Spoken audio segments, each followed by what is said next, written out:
Welcome to Everything is Everything. Welcome, in fact, to the Bir Sessions. This is the last episode of the Bir Sessions. What we did was the four of us, our crew, came over to Bir for a week and we thought, okay, let's shoot 10 episodes. And we've reached the end of that period. And such endings are always bittersweet, not just, the last of our shoots, but also coming to a beautiful place like this and then having to go back to the dust and grime of the city and all of that. And what is also bittersweet for me is that these places change so much over the years. Like one of our friends quipped when we were coming here, ki "Beer mein bheed hai," indicating that there are, too many tourists and all of that. And this is something that I tend to find over the years, that places that were once pristine, that I go on vacations to, eventually get filled up and crowded and touristy. And I shouldn't even say that because, the definition of too many tourists is a tourist who comes after me. तब तक ठीक था भाई. The other guy spoiled it after that. And but when you look around the world, you look at Europe, you look at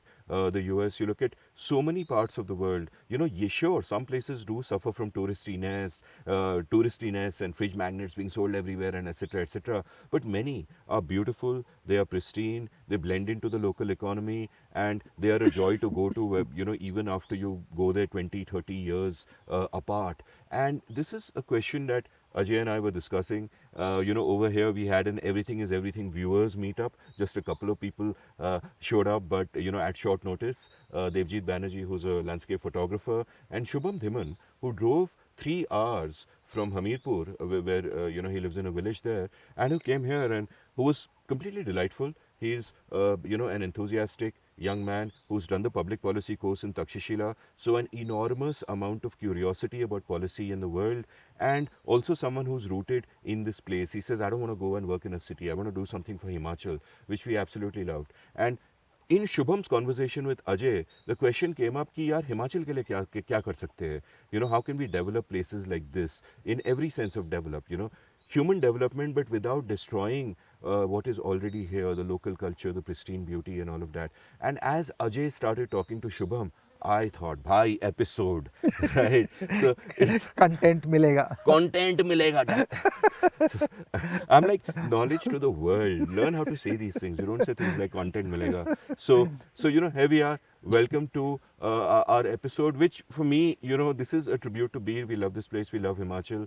And, we don't want to mess it up with trash everywhere, plastic packets, boom boxes playing loud music. Instead, a small contribution. We want to leave some thinking for anyone who cares about this place and any other place like it in this country, on how we can make things better without losing what is already good and beautiful.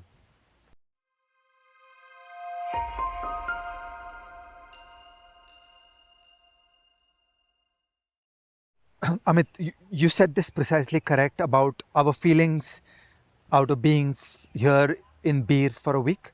But these questions are actually generic to all the Himalayan states. So in J&K, in Ladakh, in Himachal Pradesh, in Uttaranchal, now called Uttarakhand, in Nepal, in Sikkim, in Bhutan, all the way to the Indian Northeast states. These are the generic issues. As you know, I am a economic growth fundamentalist. So it's good to always put economic growth uppermost.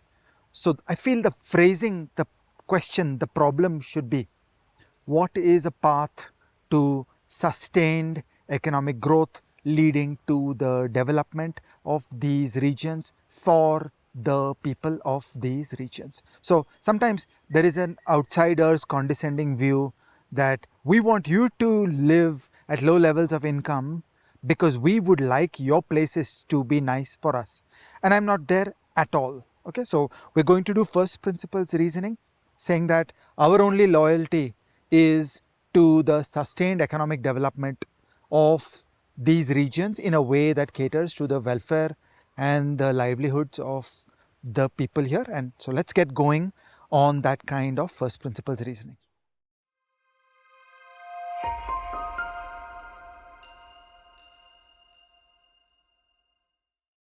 So, Ajay, a question that comes up here is that you want to do normal economic development, we go the normal path, industrialization and the shift from agriculture, etc., etc. How do you think about that? Is it the case that, like Steven Pinker has that great sentence about nature gives us knobs, nurture turns them. Is it also true of regions that, you have knobs of differing sizes, and the policies that you decide about a particular place, what will work and what doesn't work, also depends on the natural attributes of that place? Yeah. Subsidiarity principle. So the local political system should think about what are its priorities and direct its attention and resourcing to solving the problems that it sees locally. So that is indeed the case. Now let's think from first principles, that if you're Haryana, if you are in Madhya Pradesh, you are in Gujarat, there is a normal standard recipe of catering to industrialization. We build infrastructure, we attract big factories, we try to increase the yield in agriculture, and we connect up into modern agriculture. We have done an episode on agriculture where we think about a more market-based agriculture. Could you just apply those recipes in the Himalayan states? I think not. So let's go one by one and think about the complexities. We've discussed the role of infrastructure many times.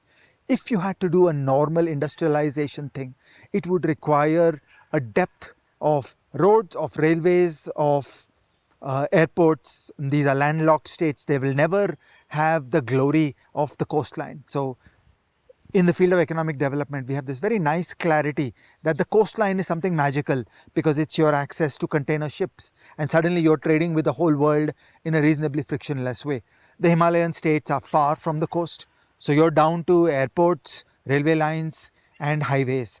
And under these conditions, in this physical geography, it is just very expensive. That it would take a huge amount of money to build the infrastructure, and it has to be economically self-sustaining. So the user charges would be very, very high, and there are relatively few kinds of business which would justify that level of outlay. So in the Himalayan states, the nature of physical infrastructure is not conducive to traditional conceptions of industrialization and agriculture-based growth. So if you just say that I'm going to do normal industrialization and agriculture, then in a way you're a bit doomed, because you will always do it imperfectly. The airports, the highways, the railway lines in these states will always be 50% inferior to what is done in the plains. And if that's the strategy, then you will always have a per capita GDP that is, much worse than that in the plains. So I'm putting up a first principles argument that this is not a wise approach which caters to the economic possibilities for the people in this region. So, how do we get past this? Like, these are the handicaps we face, but what are the advantages that we can then nurture and make something out of this trip? Correct. So that is where local thinking comes. The glory of the Himalayan states is the Himalayas. Okay, there is only one Himalayas in the entire planet Earth. There are few things in the world as wonderful, as amazing, as beautiful as the Himalayas. So the core of the economic strategy has to be to try to think that what can be done which can create a high livelihood for the people of the Himalayan states, of Himachal Pradesh, in a way that utilizes this unique opportunity, which is the Himalayas. And if you look at Switzerland, if you look at Colorado, these are places where really the product that they are selling is the beautiful locale, and you have one of the world's most prosperous industries, that is the tourism industry, feeding into this. There's a little story I want to tell from Rajasthan.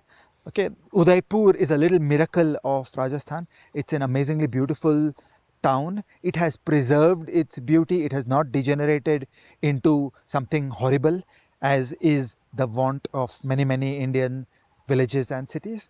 And there is a backstory. Okay, the glory of Udaipur is the lakes. Okay, so you remember you and I have done our early Everything is Everything discussions at the Emergent Ventures conference in Udaipur We a long time brainstormed ago. about this particular show in Udaipur a year before it started, sitting by a beautiful lakeside, I think, Correct. where we came up with two names for it. Watching Yes. the Wheels, inspired by a John Lennon song, and Everything is Everything, inspired by a Bruce Springsteen song. So here we are. Yes. Now, I want to talk about those lakes. Okay. So, under normal circumstances, those lakes were hit and miss. That some years there'd be a good monsoon, the lake level would rise, Udaipur would be beautiful, it would be staggeringly beautiful, and then the water would start evaporating and the water would be gone, and many years there's no particular lake. So I have heard conversations of people are talking to each other saying, we should go to Udaipur, the lakes are nice. Okay, and then there is a very important moment in the history of Rajasthan where Vasundhara Raje, Rajiv Maharishi and others changed the prioritization rules of irrigation water away from agriculture to the lakes of Udaipur, where the rule set was the lakes of Udaipur come first. Whatever be the scarcity of water, first Udaipur lakes will get water. Why?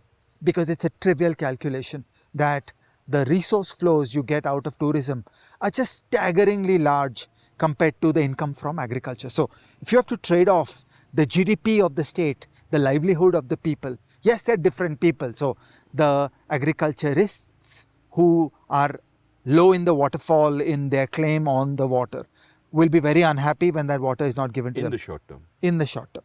But the great economic engine of the Udaipur economy is just one of the miracles of Rajasthan. Udaipur makes so much money, and there is an entire service economy that has grown up around Udaipur. And these are the kind of trade-offs that if you are Udaipur and if you are Rajasthan in that region, do you really want to do some B grade, C grade agriculture, and Rajasthan is not a great place for agriculture? Or do you want to go to world class? Udaipur is the Venice of the East. It is one of the most beautiful cities of the whole world. It gets high value tourism. It makes serious money, and it has pushed the incomes and the livelihood and the prosperity and the welfare of lakhs of people in that region who are all ultimately connected to the Udaipur economy. So these are the kinds of trade-offs that if you're Udaipur, then don't play a normal industrialization and agriculture game. And the same would be the logic for the Himalayan states, that Udaipur has its lakes and the Himalayan states have the Himalayas. And so the idea should be, how do you play this right? But then, how do you do it right? How do you get high levels of GDP, and how do you make it sustainable? It shouldn't just be a flash in the pan where it works for a couple of years and then the place gets degraded and the incomes go away.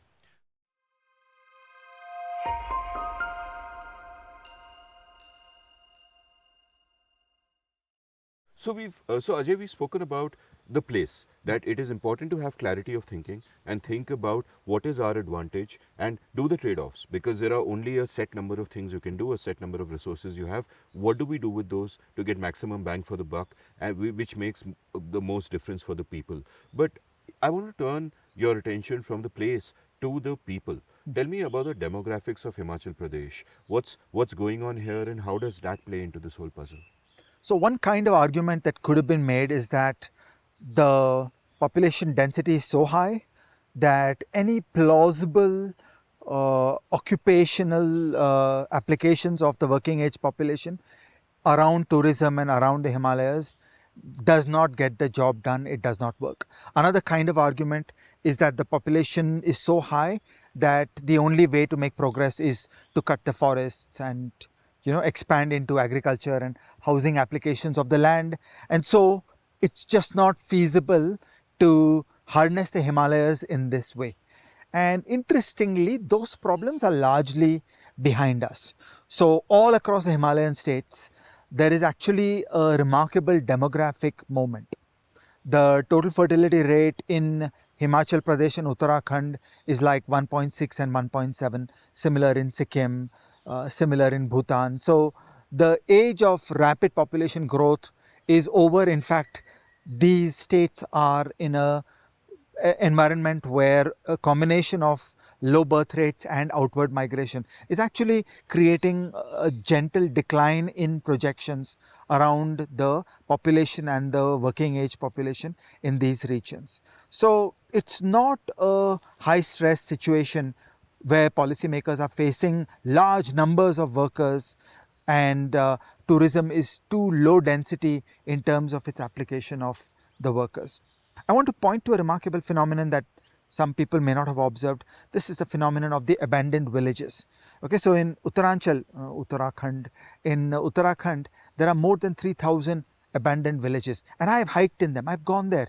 It's amazing. Like I've been in a village where on the way up to Panchachuli, where there were about 200 houses, and there were 3 families living there. Meaning there were about 197 empty houses. Wow. And we hikers were told that each person was welcome to take an entire house to stay for the night. But basically, the population growth has just moved against these villages far away, and they're remote villages. So, partly people want to be closer to the cities. I remember I had done the Pindari Glacier trek a while ago, and somewhere along the way, there were men talking about a woman who got pregnant, and a group of 4 men had to put her on a stretcher and walk for 20 kilometers to take her to the nearest healthcare facility.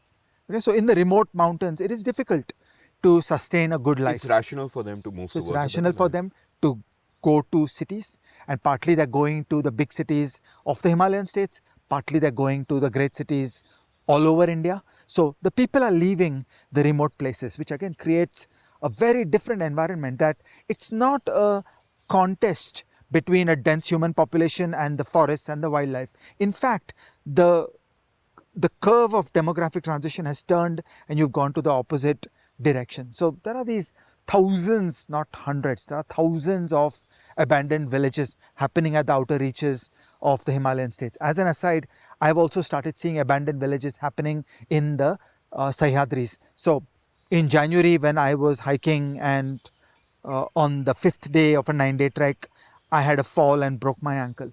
On the 3rd day, we showed up at a village, modest sized village with about 20 houses, where there was one old man and one old woman. There was one Matara and one Matari living in that entire village. There were around 20 houses. That's all. There were just no other people. Everybody had left. So this is deep Sahyadris. The world is changing. So India is changing. And this connects to some of the conversations we've had around population as a problem, and early indicators that India is actually now at a very different stage of the journey of the demographic transition. And that goes into our thinking around the strategy. So I think we can now say that in the Himalayan regions, there is not a crisis of high population growth, of projections with very high populations, and of a conflict between humans and the ecosystem, where human beings will inevitably cut forests in order to make space, to create little farms and build houses and so on. That wasn't the kind of concern that was there in 1950 and 1960. But that's not where we are today. The world has changed.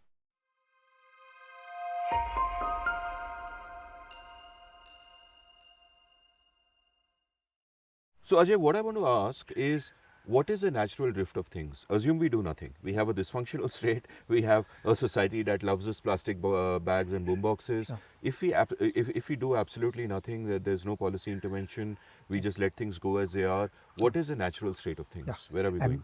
You are such a sophisticated thinker. You have applied the recipe of public economics, which is you always start stage 1. Freedom is the foundation. People do whatever the hell they want, and we have to envision that world, and we have to think through all aspects of that world. And we would always respect imagination, creativity, human communities, bottom up solving. Okay, we would not disrespect the energy in the society, and we would envision that world, and we would understand things that go wrong. We would slot them into the boxes of market failure, and then we would start like John Maynard Keynes and wonder, is there a way in which the state can add value, do some unique things that the people will not do by themselves, and make the world a better place. Okay, so let's play that thought process, and that's the disciplined approach of doing everything in public policy, that start at the baseline. Freedom is normal, people will do whatever they want. So the sequence of events that I feel we can envision is that there would be one beautiful village, Bir, Himachal Pradesh. There would be one beautiful village, and it is absolutely fabulous. We recommend to you, gentle reader, that please visit Bir. If you ask us in triplicate, we will give you the latitude and longitude of the location where each session was recorded, and you'll be able to come and see all the beautiful places that we have discovered. It is something truly beautiful. Okay, so that's where it starts, that it is something amazing and wonderful and barely discovered, and then word spreads like wildfire. First come the Instagrammers, then come the YouTubers, and the word gets around and more people start coming. I think Dire Straits' Love Over Gold, Telegraph Road is a song that comes to mind. And then the self-interest of every local is, let me make money of this. So people start building shacks, people start building houses, and you start getting traffic jams, you start getting glitzy lighting and disco lights, you start getting loudspeakers, you get people playing the loudspeakers all night, you start getting the density. Now, hiding inside this is a market failure. That market failure is the negative externality. So it is in the rational self-interest of Himalayan pizza, Bir Himachal Pradesh, to build glitzy disco lights and put 5,000 watts of amplification, because they think that they are attracting tourists, attracting traffic. But what they've just done is they've created a zone of 200 meters surrounding them where nobody wants to go. They've just destroyed a circle with a radius of 200 meters surrounding themselves. So one by one, these uncoordinated actions by each person creates problems, and then many things start going wrong, and the kind of things that you described. At the other extreme, take Mussoorie, take Shimla, take Nainital. These are not interesting anymore. Like, really, nobody wants to go there, nobody should want to go there, and so you start getting a very low end kind of tourism, and there all the things go wrong at once. You have the classic failures of urban governance, of town planning, that there is dense construction in regions where really you would have done better by thinking in other ways about the town planning. You get inadequate roads, you get traffic jams, we get problems of solid waste management. People are throwing trash with plastic. We have the loudspeakers, we have the destruction of the place through noise pollution. We have light pollution. People are using bright lights and blinking lights, and the place just goes bad.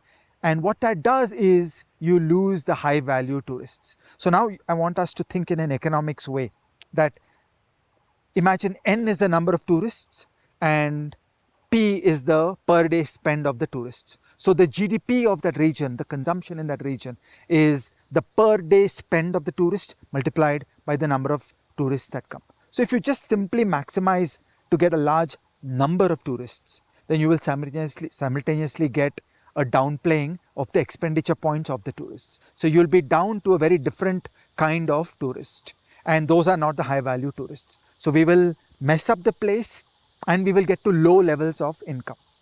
And I want to bring in the word sustainability.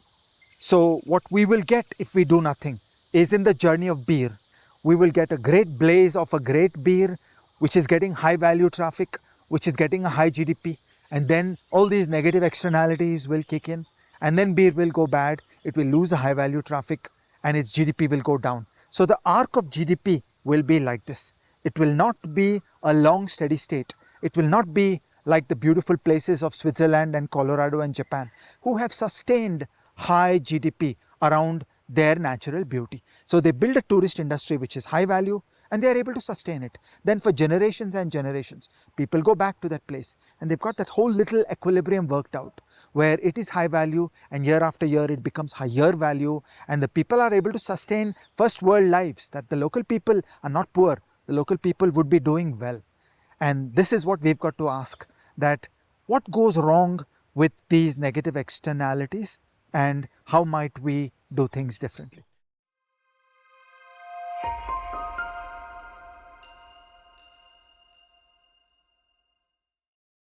And everything that you've just said about what could go wrong in beer is not theory, it is practice. It has already gone wrong exactly like this in Dharamshala, where the same thing happened, where the low value tourists increased in number, the high value tourists who want peace and quiet and better quality then go to Ganj and so on and so forth. And it's so tell me a little bit about that particular story, because that's literally in the neighborhood. It is easy, it's happened there. It is kind of happening a little bit here, and you can kind of see it. So tell me about that particular trap. So for me personally, the journey of Dharamshala was an aha moment in understanding these problems. So first we got Dharamshala, the Dalai Lama, 1959.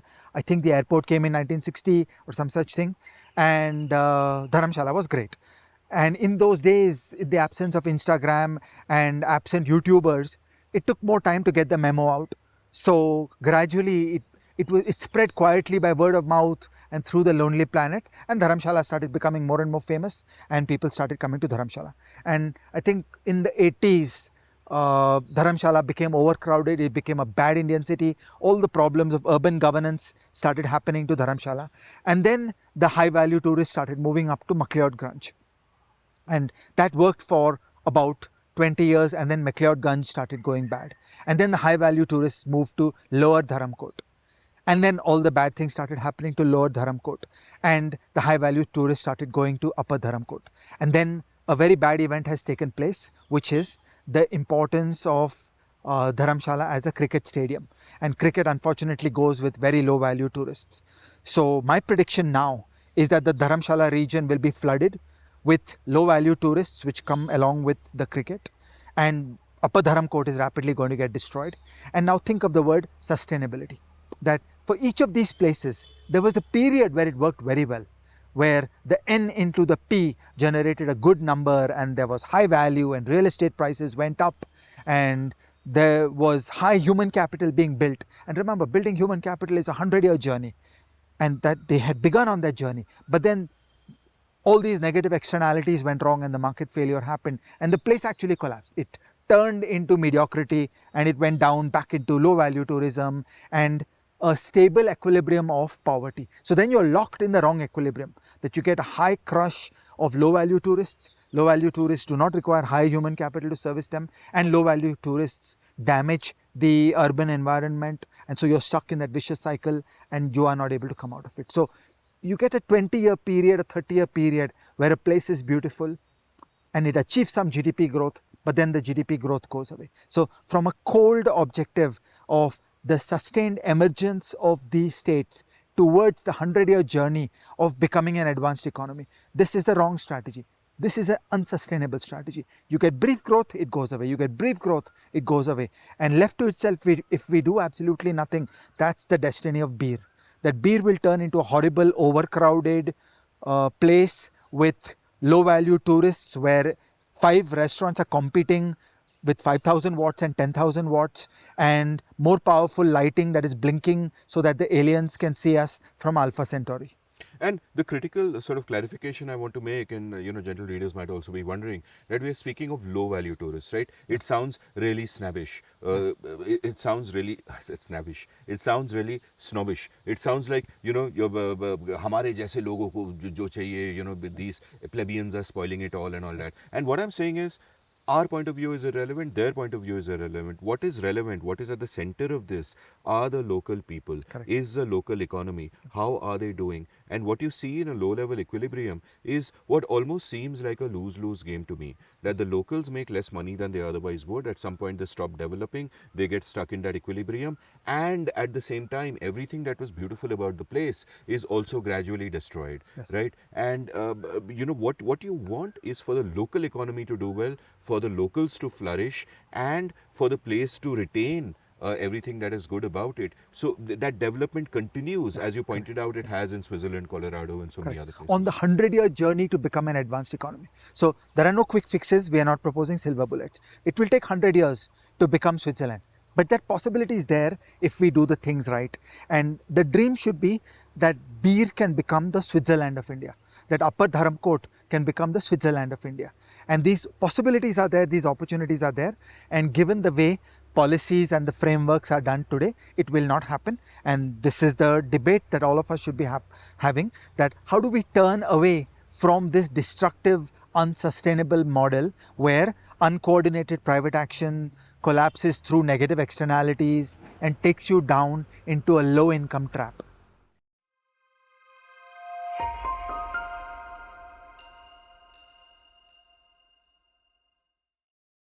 I will not allow the question you ended the last chapter with to remain a rhetorical question. What are your answers for this? How can we get out of this? What can we do? What can be done at the level of policy and governance? Yeah. So there are 2 parts to this in the thinking about the Himalayan states. One part is around town planning and urban governance, and the other is around parks. Okay, so let's talk through both of those elements. We'll start at town planning and urban governance. What you need is public policy work on town planning and urban governance. So in a way, this is well trodden terrain. We have discussed urban policy in many other contexts. There are many great seen and the unseen episodes on this. and a lot of that knowledge readily ports here, readily transplants here. That what you basically want is a nice city. Then you have to do all the standard things that cities do, that there is town planning, so that there is some sanity on how the land works, that you plan ahead for the streets and parks. Like there is a landing zone for the paragliders in Bir, but there are no other parks in Bir. There would be an almost unlimited, unconstrained urban development. It is time to draw lines on maps and say, these are parks, this is the space for the streets, and you need adequate land for the streets and the parks. I'm just applying standard Bimal Patel catechism, that you start with the town planning where you draw the grid with land allocated to the streets and the parks.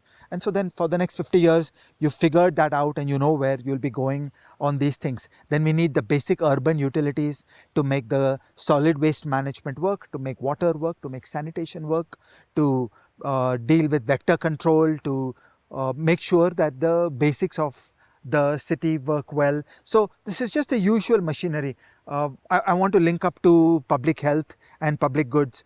Yesterday when we were up at Billing, standing at 2,500 meters, what you could see at the level of Bir, 800 meters below us, was just a haze filled with solid particulate matter. And you could see the fires, that there were a bunch of people who had kicked off fires, and maybe horrible things like tourists with bonfires, like really the bad kinds of tourists, and that was creating all this solid particulate matter in the air, which was damaging the views, which was damaging the beauty of the entire city, which is the negative externality for everybody. Everybody's view is damaged. When you are standing at the landing ground, you can barely see Billing because we are just in a haze of solid particulate matter where people are burning stuff. Only the state can fix air quality in North India, and what it requires is you have to put drones up in the air and see every fire with thermal cameras, and the police guy has to go there and put a fine of 10,000 rupees on the person who lit the fire. These are the urban public goods, and these are the priorities of urban governance that have to happen. And so this is the journey that has to happen, of building a local government, of building a Bir government that gets on this journey, that for 100 years we will make Bir as beautiful as a small town in Switzerland, and that journey is through town planning and urban governance. I want to make one last comment on this field, that we have talked about and we complain about urban governance in Bangalore and it works very badly. We talk about Bombay and it works very badly. It is hopeless. It seems like there is no hope to fix urban governance in Bangalore and Bombay and Delhi. So why are you talking about Bir? And I would actually say that Bir is worth taking interest in and focusing upon for two reasons. One is that it's a smaller problem. Okay, so this fundamental reasoning of public policies, you must learn to walk before you can run. Okay, that's a chapter title from Kelkar and Shah. So, I would say to the great urban energy of India, the Bimal Patel and Pritika Hingorani and Ramesh Ramnathan and Shrikant Vishwanathan of Janagraha, that instead of putting your attention on Bangalore, put your attention on smaller towns, because you got a better chance at making it work, and the learning that we will get out of smaller places will then create conditions for us to try bigger and more complex problems. But the second reason, think about Bangalore. What does Bangalore do? What Bangalore does is software. Okay, so if you are Bangalore, the firms, the individuals, the people will hold their noses and whine about the horror of urban governance in Bangalore. But ultimately, the business is to sell software. What you're selling is software. Whereas in Bir, what you're selling is a beautiful village, is a beautiful town. So the product that you're selling, the GDP of Bir is directly related to the working and the success in getting the urban governance right. So potentially the feedback loops of political economy may work much better here, because it should be possible to get much more harmony and collaboration, and more people in Bir should be willing to put their shoulders behind this and say, hey guys, this is non-negotiable. I'm reminded of Udaipur. There is a great community culture in Udaipur around littering. The people in Udaipur have got the memo that you got to please keep this place clean. Why? Because our business is tourism. So in Bangalore, people are much more casual about littering because their business is software. Whereas the culture of Udaipur has changed, where no, we do these things right. Similarly, the police force in Udaipur has understood that the safety of a woman walking on the streets alone in Udaipur at 2 a.m. is make or break for the future of Udaipur. So there is a whole approach to the criminal justice system saying, no, you don't make mistakes. You have to make sure that people are safe, because one bad event, one bad accident generates an impact of millions of dollars upon the revenue of Udaipur. Whereas in Bangalore, the police is just fundamentally unconcerned. So in a way, the state structures in Bangalore have a resource curse, that somebody is making the software and there is a predatory state that tries to extract money from those people. Whereas the feedback loops in a Udaipur are better, and the feedback loops in a Bir can be better. So I would argue to the urban dreamers and the town planners of India that these are the places where you may actually get a equilibrium and a political economy resolution of the great Indian urban crisis better than you would in Bombay, Delhi, Ahmedabad, Bangalore. I'd done a great episode of The Seen and the Unseen with Malini Goel, a fantastic journalist, and written a book called Unboxing Bangalore. And she had this pithy phrase there where she said that in Bangalore the software is 5G, but the hardware is 2G. And I'm thinking that here the software is a hardware, and you need to make it 5G. I have a question coming at you from a skeptical point of view, and you can easily predict that I would ask this question. And the question is this: that both of us agree that there is a massive problem with what we call high modernism. Yes. That you top down try to design something and try to envision a future and create the future, the whole engineering mindset, and ignore the organic bottom-up way in which societies and cities evolve and so on and so forth. And when I think of that on the one hand, and I think of the Indian state on the other hand, which has such low levels of capability, my worry then becomes that if you try to make a demand on this incompetent Indian state, that you carry out this kind of urban planning and avoid the dangers of high modernism, avoid the dangers of going too far, avoid the dangers of the process becoming corrupted.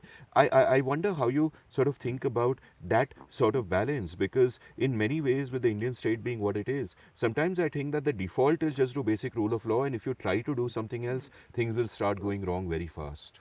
So to do basic rule of law, you will go after the question that I described, that there is a young woman inebriated walking alone at 2 a.m. in the streets of Udaipur. How do we keep her safe? And I'm all for that. I'm not at all doing that. But you do need more. So the field of urban economics, the market failures in urban do call for more. And let's unfold step by step. And philosophically, how skeptical and cautious I would be. But there is no running away from these problems. So as Bimal Patel has emphasized, what you do need is town planning, where upfront about 40% of the land, 50% of the land has to be drawn as lines on maps and pre-allocated to streets and parks.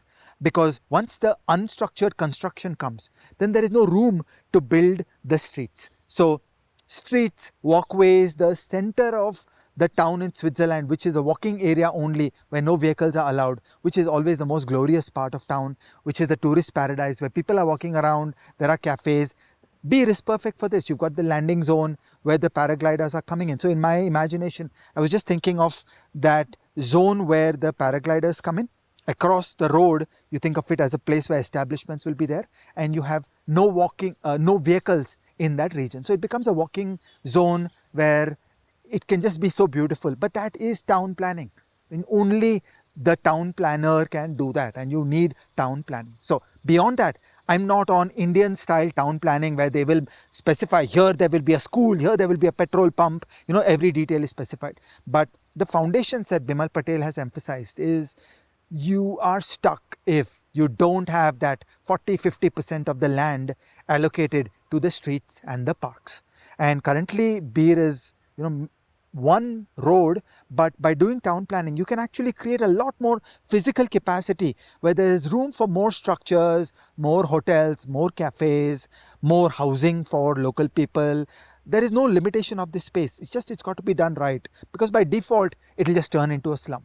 So yes, you do not need the normal urban planning of India. So there is a prevailing paradigm of urban planning in India, which is micromanagement, which doesn't work, and which is just the failure upon failure what we see all over India. You need to bring the best and brightest of the field of town planning into this subject, and we've already talked about many elements of the ideas and the people, but there is no running away from town planning. Similarly, think of all the other pieces. Okay, like it is in the self-interest of each one hotel to advertise, we'll do a bonfire at night and people will clap and they'll dance around the bonfire and they'll set up disco lights and they'll set up loudspeakers. Okay, that's private self-interest. Only urban governance will create the rule set where these things are done differently and where we create conditions for high-end tourism, because otherwise we'll get the cricket people owning the place and it just takes you down to becoming a slum in 20 years. If there are any cricket people watching this, kindly excuse. We love you, I love you, we love cricket. All cricket people are not the same. We contain multitudes.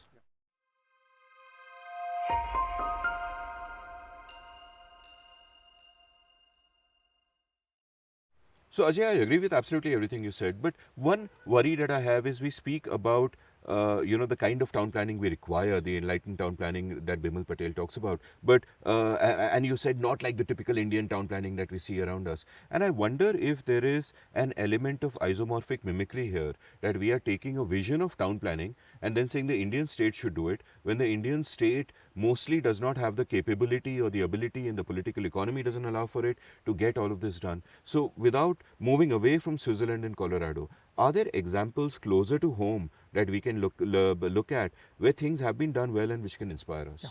So I want to respond in two parts. First is, there are actually some examples where things have worked well.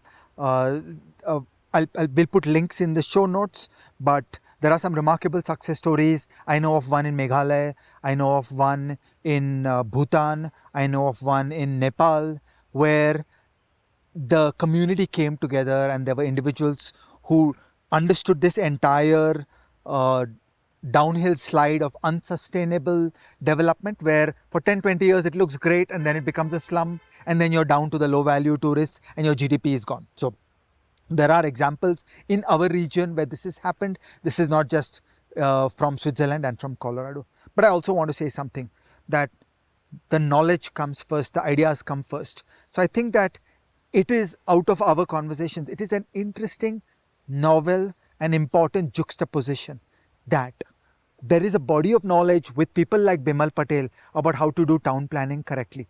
So we hope that if Shubham and the others watching this will start trying to turn some of this into action, then we'll be saying to them that no, don't accept normal town planning as it is done in India, but instead try to reach out to the pockets of expertise who are at a frontier of the Indian thinking on how to do the town planning differently. Similarly, when it comes to the urban governance, we would suggest that recognize that this stuff is hard and tap into the knowledge and the capabilities of the Janagraha and the Ramesh Ramnathan and the Shrikant Vishwanathan and the Pritika Hingorani, and try to do this thing differently. But third and most interesting, that potentially there is an incentive compatibility and a walk before you can run reason why this can actually work, whereas Bangalore has failed. So because Bir is small, there's a better chance of making it work, and because there is an incentive compatibility that you're not selling software, you're actually selling tourism. So there is actually an opportunity to do this in India in a way that is not merely looking at Switzerland and say, why can't we do Switzerland?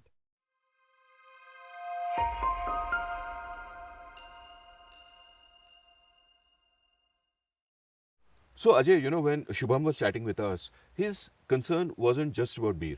His concern was about Himachal.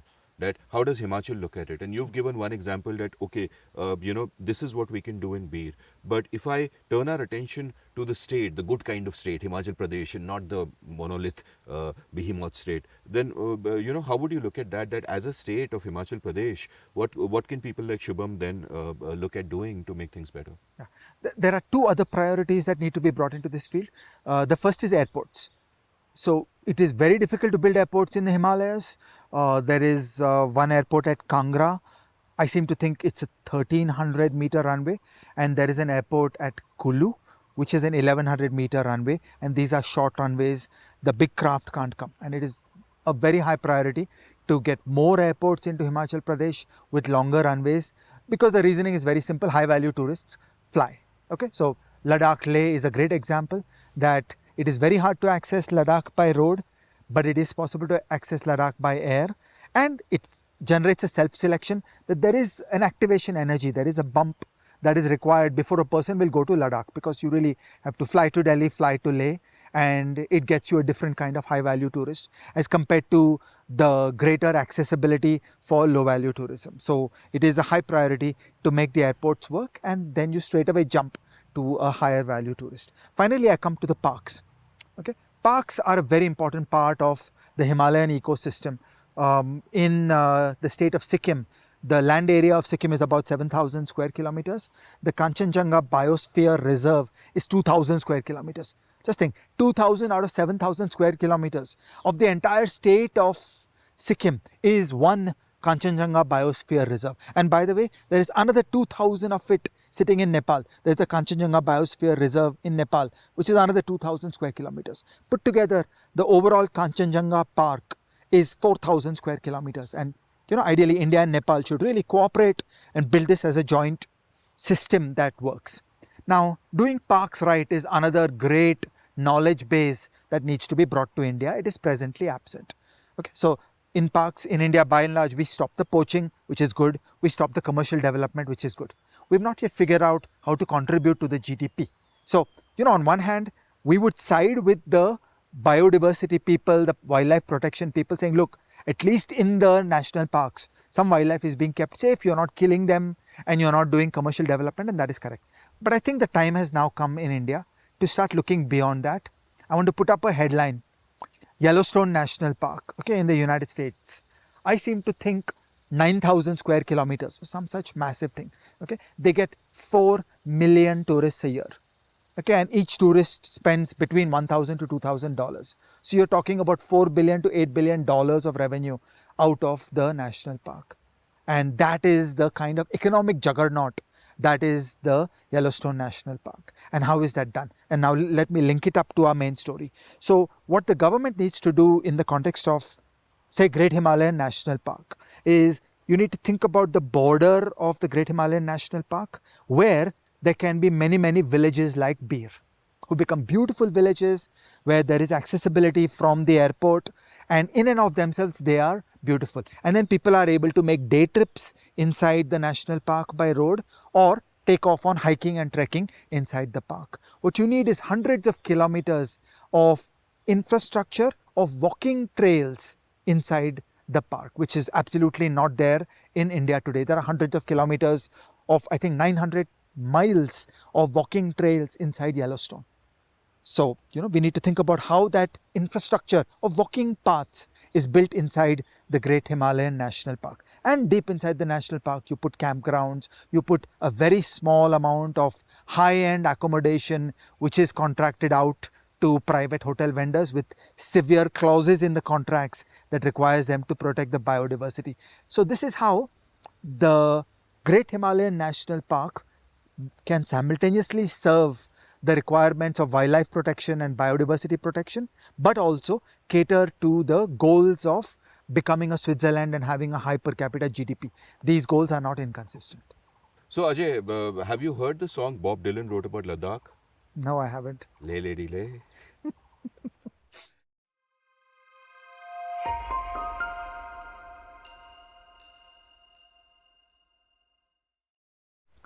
Amit, what is your recommendation for today? So, two books based on kind of what we're talking about. One is, I might have recommended it before, but an absolute masterpiece, a desert island book, Order Without Design by Alain Berthaud, Yes. which is just a great book on town planning. But more than that, a book about how urban planning and economics come together, and it contains so many beautiful frames of thinking about cities and humanities, and it's a masterpiece. And the other book I want to recommend is Horizon by Barry Lopez, which is, and he's just one of the great travel writers, one of the great sort of philosophers of the world, and just a beautiful, beautiful writer. And since we are in Bir and we are, surrounded by everything that is around us, I kind of thought of Barry Lopez and his beautiful introspective writing. I mean, every journey we take, in a sense, becomes a truly beautiful journey when it is also a journey inside us and not just a journey of what's around us. And when what's around us can inspire, I'm sounding like a pop philosopher. Enough of this. Ajay Shah, what's your recommendation? There is a great man named Harish Kapadia. He is a mountaineer and an enthusiast about the great outdoors in India. For me personally, it was a turning point in my life when, at about age 11. I walked into a book fair in Bombay and I stumbled on a book, Trek the Sahyadris by Harish Kapadia. And I bought it and I just read it 100 times.